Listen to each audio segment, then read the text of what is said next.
பழவேற்காடு அருகே கடல் சீற்றம் காரணமாக ஒரே கிராமத்தைச் சேர்ந்த 4 மீனவர்களின் படகுகள் அலையில் சிக்கி விபத்து ஏற்பட்டது.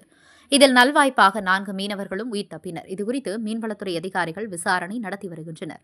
வங்கக்கடலில் உருவாகியுள்ள காற்றழுத்த தாழ்வு நிலையால் திருவள்ளூர் மாவட்டம் பழவேற்காடு அடுத்த கோரிக்குப்பம் மீனவ கிராமத்தில் கடல் சீற்றம் காணப்பட்டது.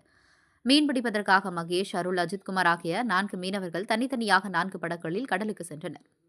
அப்போது கடல் சீற்றம் காணப்பட்டதால் 4 படகுகளும் கடலில் மூழ்கி விபத்தில் ஏற்பட்டது. இதில் மீன்பிடி கலன்கள், மீன்பிடி உபகரணங்கள் கடலில் மூழ்கின. நல்வாய்ப்பாக 4 மீனவர்களும் உயிர் தப்பி கரைக்கு திரும்பினர். இதுகுறித்து அதிகாரிகள் விசாரணை நடத்தி வருகின்றனர்.